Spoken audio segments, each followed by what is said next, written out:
Gider.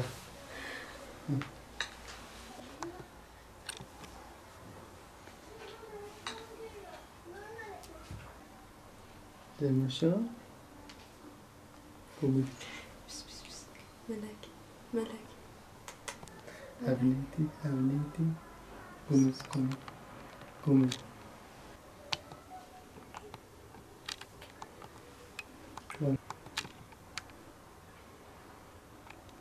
Ben Kadir Erdoğan, 29 yaşındayım. Yaklaşık 8 yıldır şeker hastasıyım. Son zamanlarda da epilepsi hastalığına yakalandım. Ve 20 gündür ilacımı bulamıyorum. 8 yıldır kesintisiz bir şekilde ilacımı bulabiliyordum, insülin ilaçlarımı. Ama şu anda ne yazık ki bulamıyorum. Sadece ben değil, benim gibi birçok insan var. Eczaneye gittiğimde bir sürü insan orada bekliyor. İlaç sıralamasına girmiş, sırasına girmiş. Benim gibi ve yaşlı insanlar da var. Eğer onlar da ilacını bulamazsa bu insanlar nasıl yapsın?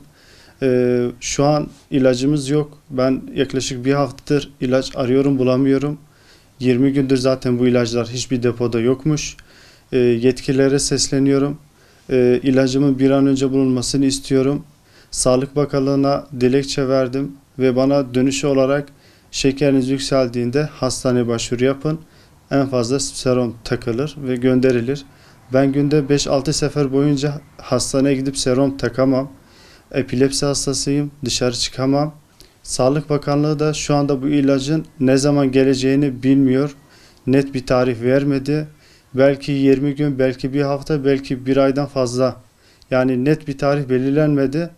Onun için şu anda ilaç yok. Bütün eczaneler, bütün depolarda boş. İlacı kullanmadığımda görme kaybı yaşıyorum. Ayaklarım, başım ve tamamen artık dengem bozuluyor.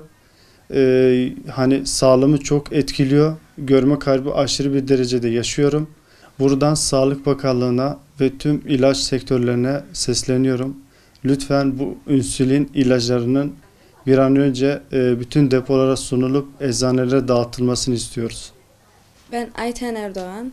Eşim epilepsi hasta ve şeker hastası. İlaç kullanmadığı sıkıntı çekiyor. Gece yatamıyor, kendini kaybediyor ve yemek bile yemiyor. Görmüyor, ayakta durmuyor. Bayılı gibi oluyor. O yüzden biz destek istiyoruz. Bütün Türkiye ilaçları yok. Bütün hastanelere biz baktık, her yerde yok, depoda yok. Çocuğumuz babasız kalmak istemiyoruz, eşimi kaybetmek istemiyorum. Buradan Cumhurbaşkanı'na ve Sağlık Bakanı'na destek istiyoruz. Lütfen bize ilacı bulsunlar.